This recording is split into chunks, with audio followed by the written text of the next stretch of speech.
झांकी कारणा में तीनों ललिता झूले ऋषि के अंगना अंगना में बैठी मैया झूला झूलाए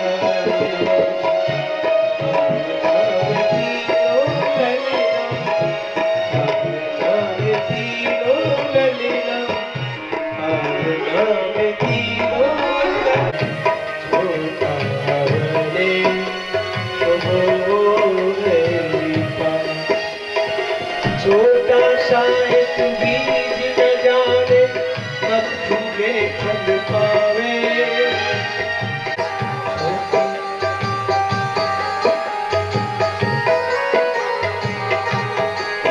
ये छोटी नाव सदाराही को नदी पार लेना छोटी नदिया बहते बहते सागर में मिल जाए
सकली जगती में अनुपम जोरी शोभावनी विशाल की दिलवारी की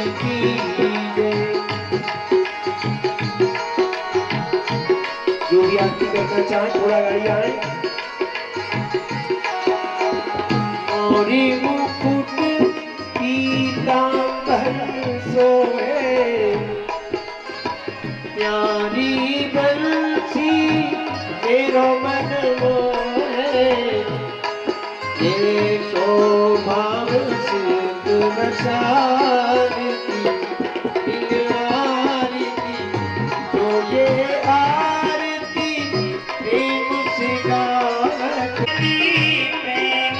गावते बस वे कुंठी बरम पदी पावती बस वे कुंठी परम पद पावती नदी लाल की दिलवारी की मोहन मदन गोपाल की दिलवारी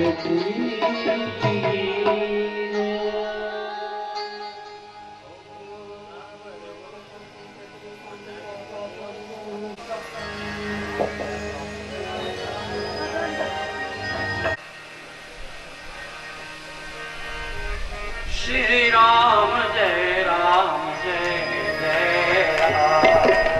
श्री राम जय राम।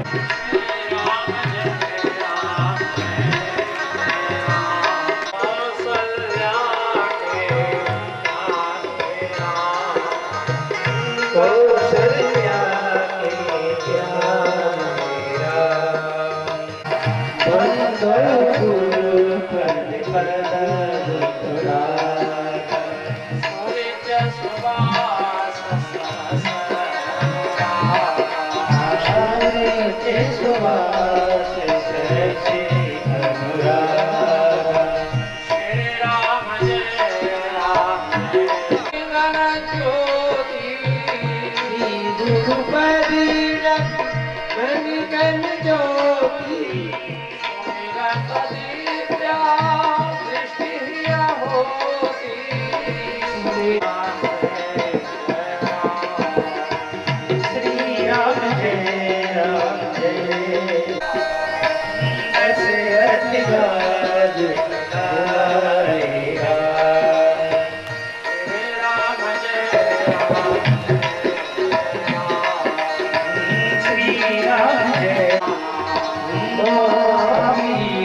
जननी जानकी अतिशय प्रिय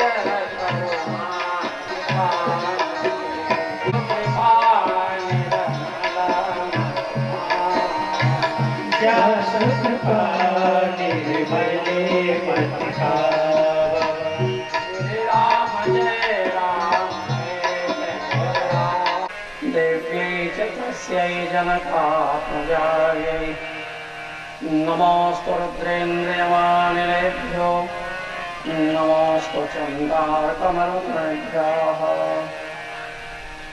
भूतैर्महद्भिर्जयमाः पुरोधुर्निर्मायशेते यदनुषु पुरुषः भोक्ते सरस्वतीं व्यासं ततो जयमुदीरये यौ प्रव्रजन्तमनुपेतमपेतकृत्यं द्वैपायनो विरहकातर्यारुहा पुत्रेति तन्मयतया तरलो भूमिदुस्तं सर्वभूतहृदयं मुनिमानतोऽस्मि वन्दे वृषभानुलवा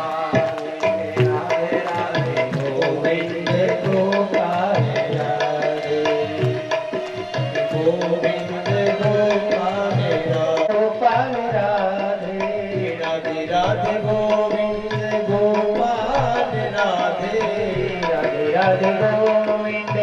गोपाल राधे राधे राधे गोविंद गोपाल राधे राधे राधे गोविंद गोपाल राधे राधे राधे गोविंद गोपाल राधे गोविंद गोपाल राधे सोरी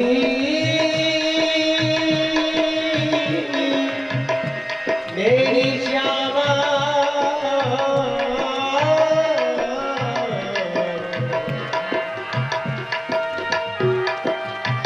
वृंदावन एक पल की जो रही है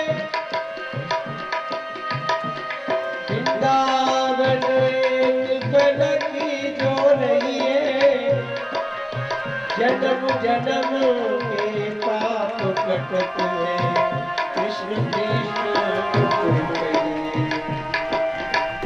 महाप्रसाद और जल यमुना तन राधे गोपाल राधे राधे राधे गोपाल राधे राधे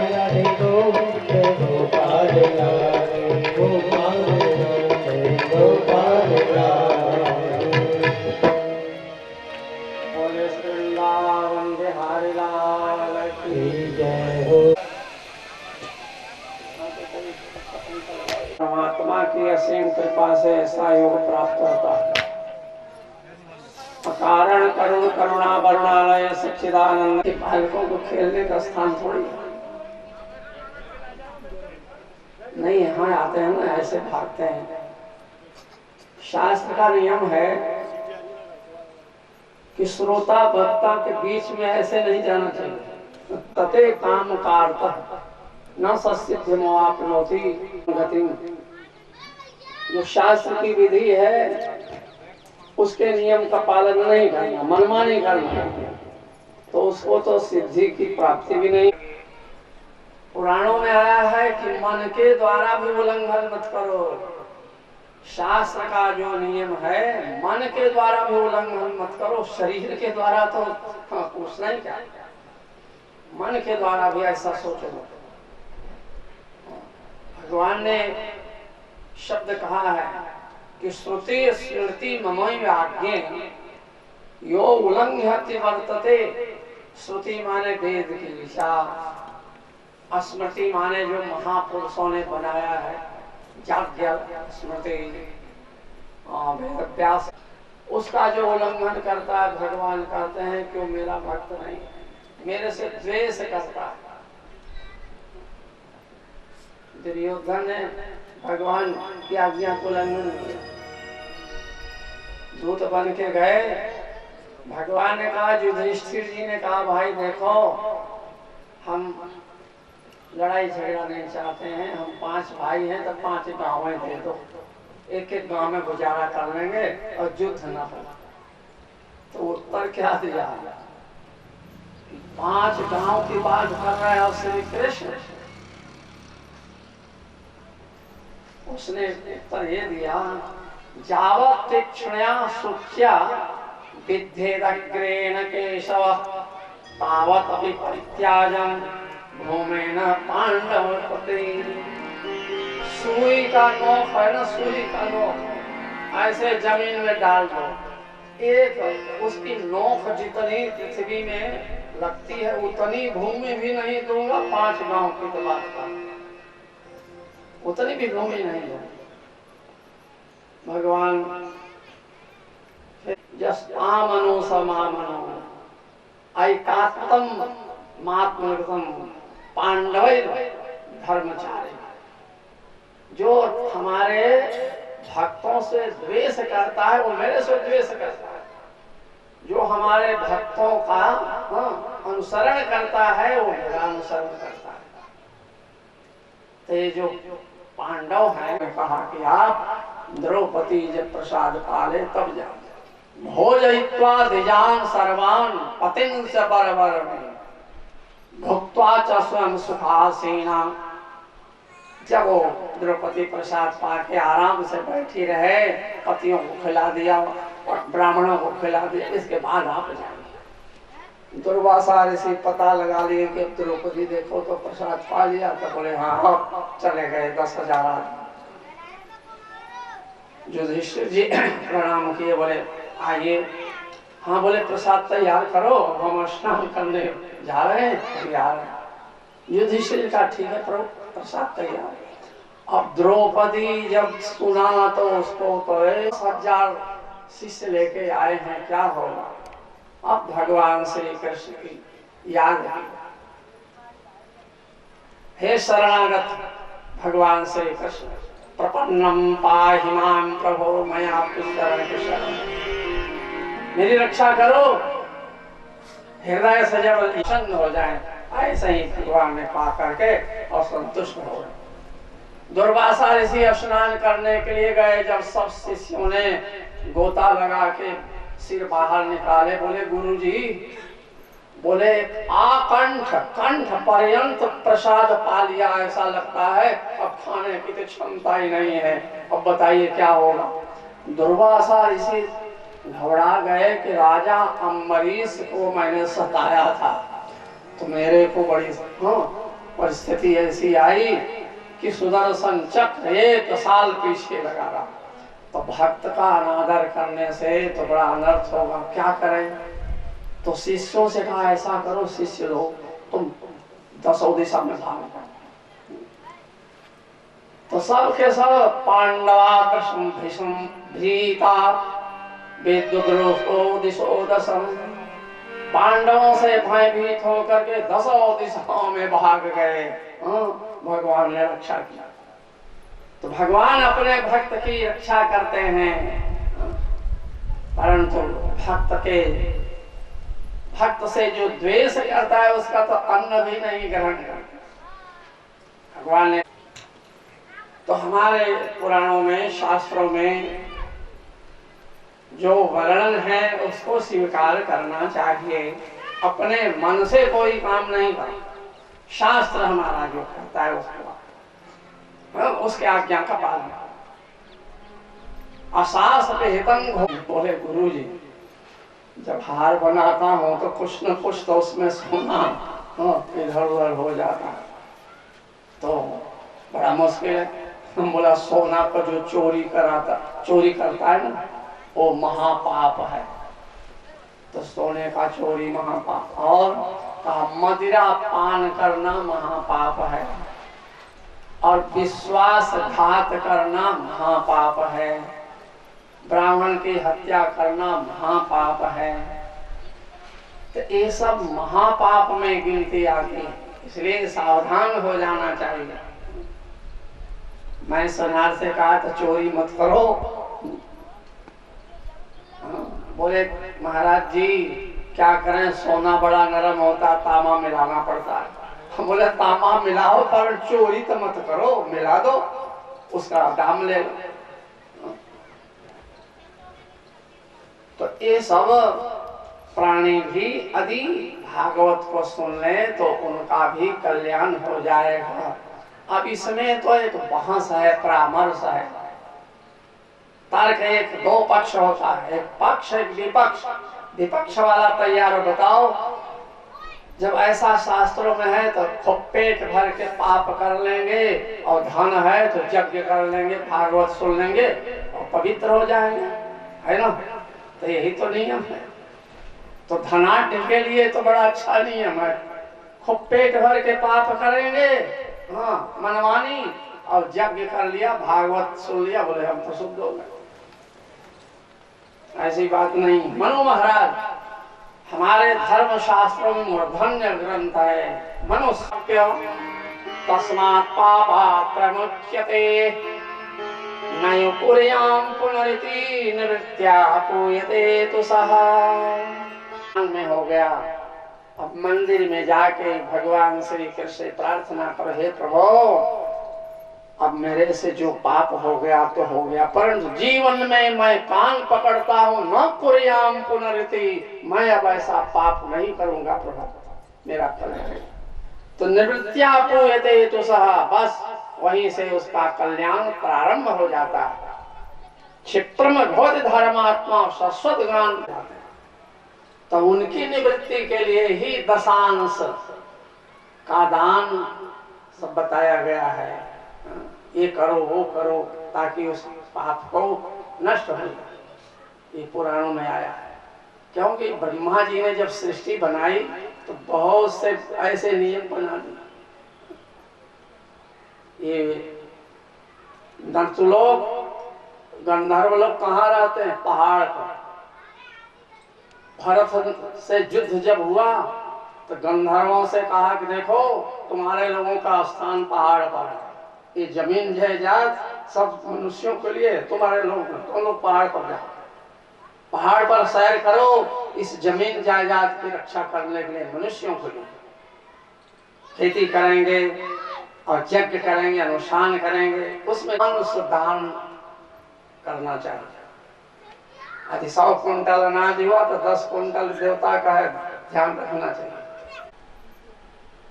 किसी का धन जबरदस्ती छीन लेने से, जो संपत्ति किसी का छीन करके लाओगे तो प्रलयंकरी क्रूर समाहिता श्री मृदु प्रौढ़ा गच्छति पुत्र पौत्रान। कहीं से संपत्ति छीन करके लाओगे, वो संपत्ति वो श्री प्रलयंकरी, प्रलय करने वाली होगी। और तुम अपने पसीने से कमाई करोगे तो मृदु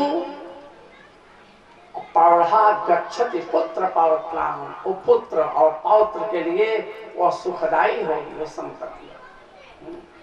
तो पसीने की कमाई शास्त्रों में है, दान भी करिए तो पसीने की कमाई से, भागवत सुनिए पसीने की कमाई से, 2 नंबर की कमाई से मत करो। क्या कि 2 नंबर की कमाई से करोगे तो जो संकल्प करोगे तो आकाश में लीन हो जाएगा, वहां नहीं पहुंचे। जैसे पत्र आपने भेजा किसी स्थल पे और वो पत्र वहां नहीं गया, बीच में ही गायब। तो शास्त्र में इस तरह से प्रसंग आता है, अपने परिश्रम की कमाई से। महाभारत में प्रसंग आता है, युधिष्ठिर जी राजसूय यज्ञ किए, बच्चों को संभाले। अब एक ब्राह्मण सेतु बिचारे, किसान जब अनाज काट के चला जाता तो बीनते थे, अनाज इकट्ठा करते थे। जब एक सेर हो जाता तो उसको भूंज करके सेतु बनाते थे, और सेतु बनाते थे। जब पाने के लिए बैठते थे तो दुर्वासा ऋषि आ जाता, वो सब पा जाते थे, और वो जहां हाथ धो देते तो वहां नेवला आया और आधा सिर उसका सोने का बन गया। युधिष्ठिर जी के राजसूय यज्ञ में जब आया नेवला आशा लेके, चलो ये तो बहुत बड़ा यज्ञ है, छोटे से यज्ञ में हमारा आधा सिर सोने का हो गया, युधिष्ठिर जी के यज्ञ में तो पूरा ही हो जाएगा सोने का। अब वहां आके देखा तो उसका सिर सोने का नहीं हुआ। उसने कहा, रे वो शेर भर का जो यज्ञ था वो तुम्हारे यज्ञ से बहुत अच्छा था, इतना बड़ा यज्ञ मैं सुन करके आया, ये तो आपका यज्ञ उनके सामने फिर। तो पसीने की कमाई जो है उसका बहुत ज्यादा महत्व होता है। संसारी ऋषि ब्राह्मण थे और भिक्षावृत्ति थी, उनकी पत्नी का नाम धुंधली था और घर के कार्य करने में तो बड़ी ही निपुण थी, परंतु कलह प्रिय, लड़ाई झगड़ा उनको ज्यादा प्रिय रहता। कहीं लड़ाई होती थी तो चली जाती थी और आपन उसका पक्ष लेके स्वयं लड़ना शुरू कर देते। चिंता है, रो रहे हो। पंडित जी ने कहा, प्रभु मैं क्या बताऊं, हमारे कोई संतान नहीं। जब मैं पितरों को पिंडदान देता हूँ, जल देता हूँ तो लेते तो है, लेकिन गरम गरम सांस लेते। वो सोचते हैं कि इसका शरीर यदि सांस देने वाला नहीं। गौ में कोई फल नहीं, बाजार से मैं फल लाता हूँ भी जल्दी नष्ट हो जाता है, मैं क्या बताऊं। इस तरह से रोने लगे।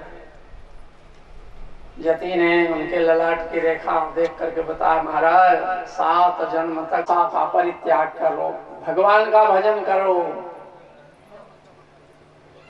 आत्मदेव ने कहा, हम गृहस्थी हैं प्रभु, हमारे लिए संतान होना जरूरी है, कृपा करो, यदि आप मुझको संतान नहीं देंगे तो आपके चरणों में अपना प्राण दे देंगे।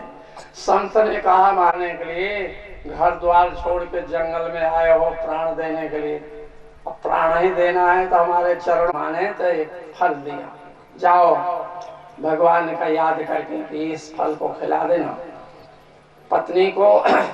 और 1 साल का नियम, क्या नियम, मिथ्या भाषण नहीं बोले। अच्छा, अब एक ही समय बता, कहीं गर्भ तिरछा हो गया तो मेरा मरण हो जाएगा। उसने कहा, ऐसा संकल्प ही क्यों करती है, हा? हमेशा संकल्प अच्छा करना चाहिए।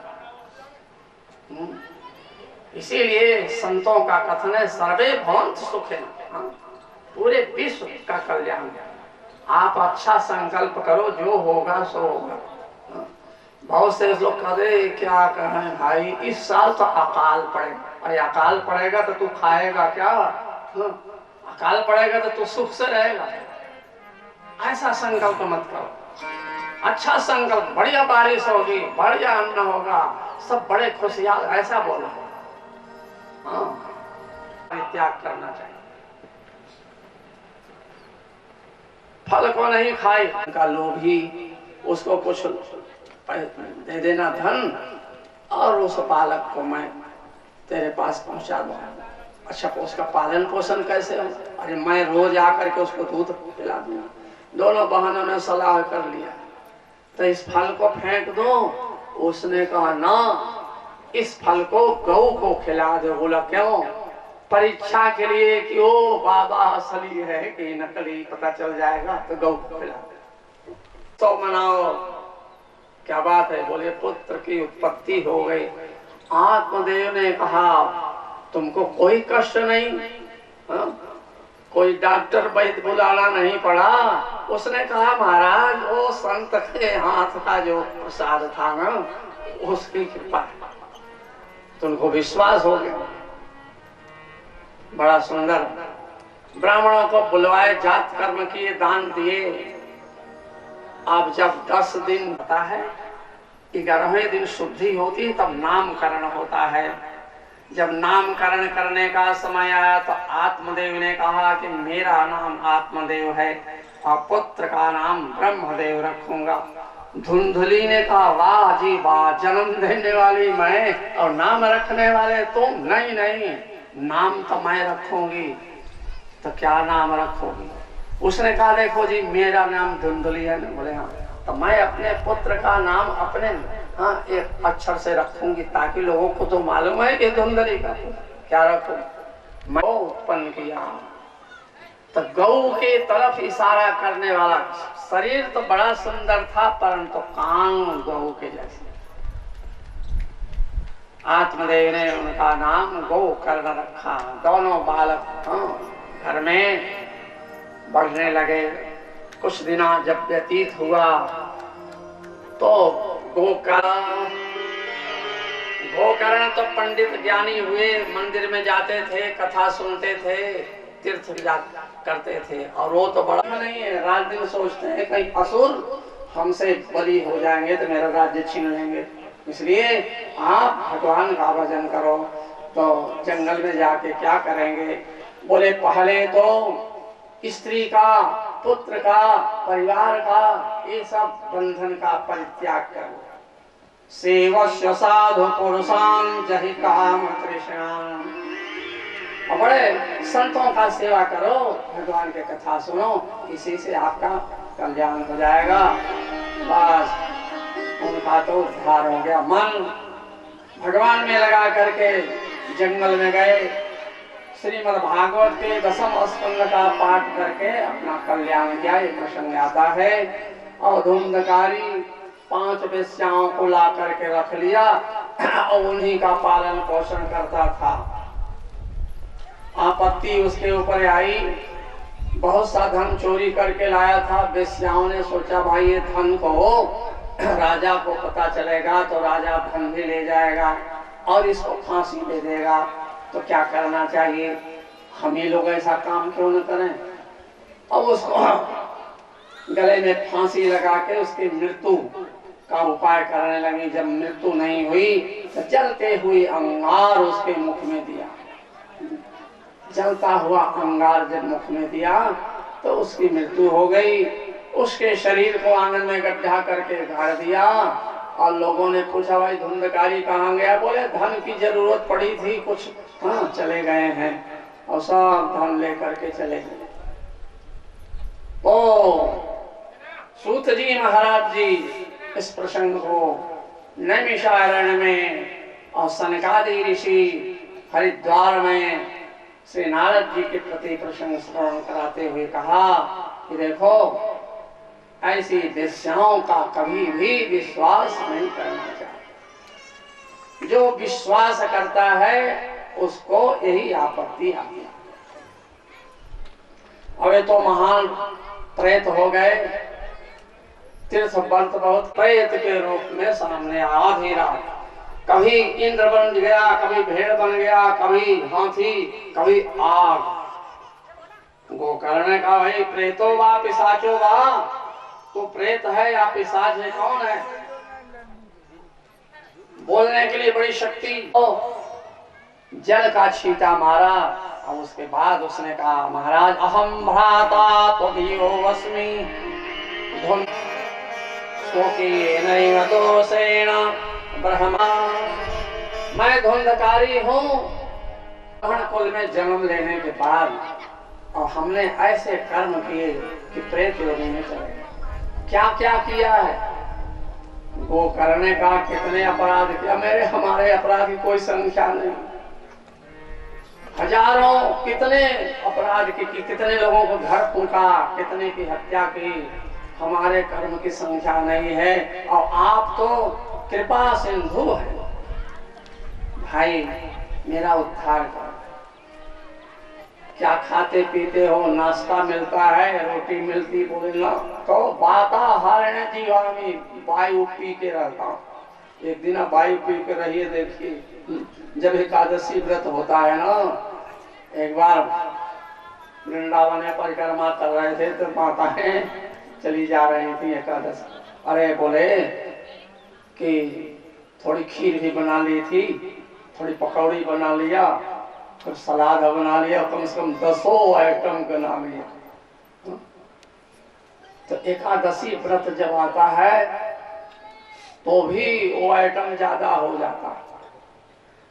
तो तप का मतलब है तप संतापे धातु, शरीर को कष्ट। देहातों में पहले ऐसा छोटे छोटे थे तो सुना कन्यादान देना है ना, कन्यादान। तो बारात आए, विवाह हो, उसको दान दे दे तब जल पिए, ऐसा नियम देखा। अब प्यास लगी है, बेचारे को तड़प रहा है, पानी नहीं पी रहा। देखिए धर्म की रक्षा। विवाह हुआ, कन्या दान हो गया, तब पानी पिया, ये देखा गया है। तो शरीर तप करने से शरीर में कुछ कष्ट होता है, उसको सहन करना चाहिए। पुलिस वृंदावन बिहारी लाल की जय। प्रेत हुए गोकर्ण का, ठीक है तुम जहाँ रहते थे जाओ, तुम्हारा बड़े पंडित लोग आए, सलाह किया क्या करना चाहिए। लोगों ने कहा सूर्य भगवान से पूछो। सूर्य भगवान का रथ स्तंभित किया और सूर्य भगवान ने कहा श्रीमद् भागवतम सुनाओ इसको। तो बोले तो प्रेत है, ये क्या सुनेगा। भाव परीक्षित बना, इस तरह से ब्राह्मण को परीक्षित बना के कथा सुनाने लगे। और एक 7 गांठ का बांस सूखा गाड़ दिया। एक दिन की कथा संपन्न हुई, एक गांठ फटी, दूसरे दिन कथा संपन्न हुई, दूसरी गांठ, इसी तरह से 7वें दिन जब कथा संपन्न हुई तो 7 गांठ फट गई और उसी में धुंधकारी बैठा था, उसका उद्धार हो गया। बोले भक्तवत्सल भगवान। धुंधकारी ने कहा हो कृपा सिंधु, धन्य है आप, धन्या भागवती विनाशिनी। ये श्रीमद् भागवत की कथा धन्य है जो प्रेत की पीड़ा को नष्ट करने वाली है। कंपन्ते सर्व पापानि सप्ताह श्रवणे लयम् अस्माकं सत्यः कथा केयं करिष्यति। जब श्रीमद् भागवत की कथा श्रवण करने के लिए प्राणी बैठता है तो सारे पाप जीवन भर के कांप, कथा तब हम लोगों का विनाश कर देगा। इस तरह से और कहा, वो विमान पर जाके बैठ गया। सनकादि ऋषियों ने कहा यहाँ श्रोता बहुत, सबके लिए विमान नहीं आया और एक के लिए विमान क्यों आया। भगवान के पार्षदों ने कहा ये दत्त चित्त होके सुना, अन्य लोगों ने सुना परंतु मनन नहीं किया है, इसलिए अनाचारम हतम कुलम ये शब्द का। जिस कुल में अनाचार व्यभिचार होता है वो कुल भी नष्ट हो जाता है। और दान भी किसको देना चाहिए कि जो वैदिक ब्राह्मण है उसको दान देना चाहिए। देखिए इसमें शब्द आया। तो अब जो वेद नहीं पढ़ा है हमारे गांव का, हमारे उपरहित हैं तो उनको दान नहीं देना चाहिए। तब एक तो प्रश्न ही आता है कि भाई वो काशी पढ़ने नहीं गए, वेद नहीं पढ़े, पर हमारे गांव के, हमारे पूर्वजों के भी वो पंडित हैं, उपरहित हैं, तो उनका दान नहीं दें, क्या करें? व्यवस्था श्री वेद व्यास जी ने बनाया। जब ग्रहण लगता है ना, सूर्य ग्रहण, तो गंगा जी में स्नान करने का बड़ा फल। अब आप गंगा जी से उस किनारे हैं, अब गंगा जी के पास कब जाएंगे, कब नहाएंगे, बड़ा मुश्किल है। तो वेद व्यास जी ने व्यवस्था किया, जहां पर दान कर लीजिए फल मिलेगा, और जहां पर जैसे ब्राह्मण है वैसे ही आप दान दे दीजिए, उस वक्त वो व्यास के समान वो ब्राह्मण है। हाँ, ये व्यवस्था बनाया। तो सारी व्यवस्थाएं बनाई गई हैं परिस्थिति के अनुसार। ब्राह्मण का सत्कार करिए, ब्राह्मण, गौ और देवता का पूजन, ये प्रभुदत्त ब्रह्मचारी जी महाराज जी हमेशा कहा करते थे। बड़े बड़े महापुरुषों का ये लक्ष्य है। तो इस तरह से भगवान के पार्षदों ने कहा महाराज दोबारा आयोजन करेंगे, तो भगवान आपको अपने हृदय से लगाएंगे। श्रावण मास में आयोजन किया, भगवान श्री कृष्ण का प्रार्थना, सबको विमान पर बैठा के गोलोक धाम, ये प्रसंग आता है। अब एक शब्द कहा कि विमान पर किसको बैठाया, बोलो आसु चंडाता और चंडाल, सबको विमान पर बैठा के गोलोक धाम में। अब प्रश्न ये आता है कि जब इंद्र त्रिशंकु को विश्वामित्र बोले जाओ मैं अपने पुण्य, जब जाने लगे तो इंद्र ने वहां से गिरा दिया कि चंडाल स्वर्ग में नहीं आएगा। हाँ, गिरा दिया। तो चंडाल स्वर्ग में कैसे जाएगा, कुत्ता कैसे जाएगा गोलोक धाम में? तो प्रसंग ये आया है कि जिस तरह से अयोध्या के लोग साकेत धाम में गए थे, अब ये पंक्ति खोजो अयोध्या के लोग कैसे गए थे, तो वहां प्रसंग आता है मर्यादा पुरुषोत्तम भगवान जब जाने लगे साकेत धाम, तो जैसे ही जल सरजू जी में प्रवेश किया, उनका चरण जैसे ही पड़ा, तब विभ्रत वैष्णव तेज चतुर्भुज रूप हो गया। और जितनी जनता वहां बोले आए थे, तो शरीर छूट जाता था और दिव्य उनका शरीर बन जाता था। विमान पर बैठ करके चले गए और सूखे बस वो धारण करते हैं, तो सबका वो शरीर भौतिक ही छूट गया, दिव्य शरीर बन गया। विमान पर बैठे साकेत धाम को चले गए। उसी तरह से ये जितने प्राणी थे इस शरीर का परित्याग करके दिव्य शरीर के द्वारा गोलोक धाम को गए। ये प्रसंग आता है। बोले वृंदावन बिहारी लाल की जय, जय श्री राम। श्याम बोलदा ये पत्ता पत्ता श्याम बोलदा, ओ राधा नाम की, ओ श्यामा नाम की, ओ राधा नाम की, ये भूली बारी पत्ता पत्ता श्याम बोलदा, राधा नाम की है भोलवारी की पत्ता पत्ता पत्ता पत्ता श्याम बोलदा, पत्ता पत्ता श्याम बोलदा, राधा नाम की, श्यामा नाम की,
आप जैसे महापुरुषों के द्वारा कथा श्रवण करने से। वार्तालाप कर रहे थे, उसी वक्त श्री सुखदेव जी महाराज जी का प्रादुर्भाव। बोले श्री सुखदेव जी महाराज की जय। जय श्री राम।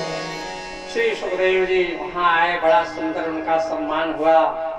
श्री सुखदेव जी ने कहा, देखो ये जो आनंद की प्राप्ति है, ना सत्य, हाँ, ना वैकुंठ है, ये आनंद न सत्यलोक में है, न वैकुंठ न स्वर्ग में है। अतः पीवं तो सदभाग्या माम कुंचत करे। हे भाग्यशाली लोग, ये अवसर आए तो छोड़ना मत। इस तरह से जब कह रहे थे, उसी वक्त भगवान श्री कृष्ण अपने पार्षदों के साथ वहां प्रकट हुए। बोले भगवान श्री कृष्ण की जय। जय श्री राम। जब भगवान श्री कृष्ण आए तो कीर्तन प्रारंभ किया। अब कीर्तन जब प्रारंभ हुआ तो अर्जुन जी राग रागिनी के अच्छी तरह से जानते थे, तो राग करता अर्जुनों गान करने लगे। श्री नारद जी बिना बजाने लगे, उद्धव जी छाछ जी अम्बा पार्वती के सहित दुर्गा आई रक्षा करने के लिए, और श्री लक्ष्मी जी आई। बिना लक्ष्मी जी के तो कोई उत्सव नहीं होगा, और सरस्वती तो पहले से विराजमान। बड़ा सुंदर उत्सव जब हुआ, कीर्तन हुआ। और यदि आप प्रसन्न हैं तो इसी तरह से जैसे आप अपने पार्षदों से युक्त आए हैं, जहां भी श्रीमद् भागवत भगवान ने कहा तथा ठीक है, हम इस बात को स्वीकार।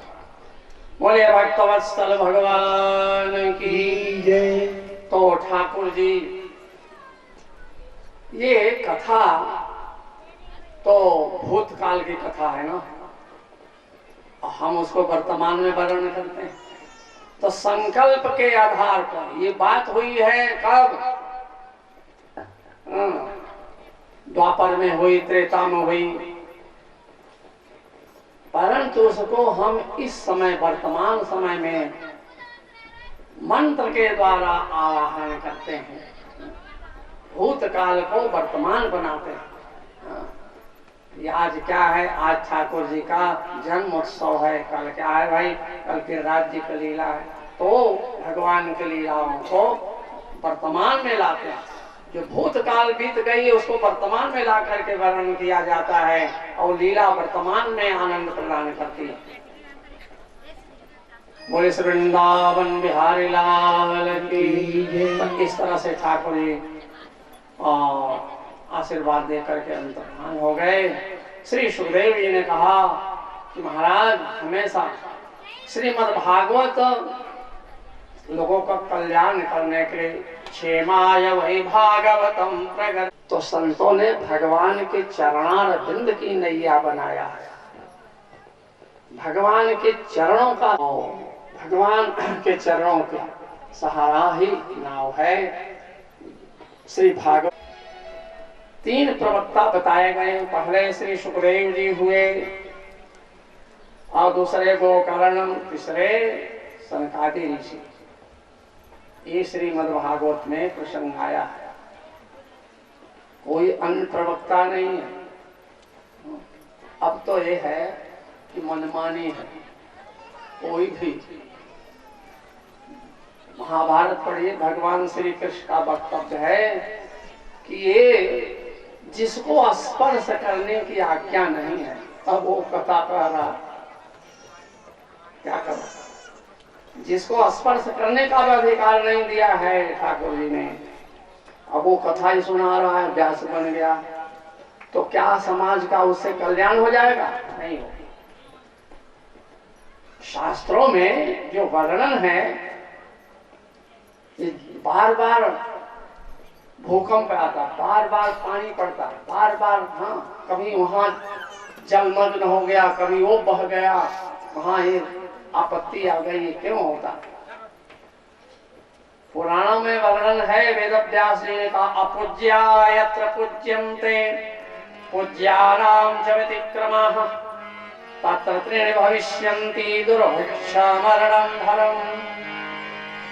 जिनकी पूजा होनी चाहिए, समाज में सम्मान होना चाहिए, उनका तो तिरस्कार हो रहा है और पाखंडियों का खूब सम्मान हो रहा है, तो उससे समाज का कल्याण नहीं होगा। तो क्या होगा? दुर्भिक्ष मरणम भयम, 3 प्रकार की आपत्ति आएगी। ये वेद व्यास जी भगवान के वाक्य हैं। इसलिए सावधान हो जाना चाहिए, शास्त्र की आज्ञा का पालन करना चाहिए, मनमानी नहीं। जिसको ठाकुर जी ने नियुक्त किया है वही कथा सुनाए, उसी के द्वारा सुनिए तभी कल्याण होगा। चाहे 1 लाख श्रोता जब बटोर ले तो क्या हो, इससे कल्याण होगा? नहीं, वैसे नहीं होगा। शास्त्र का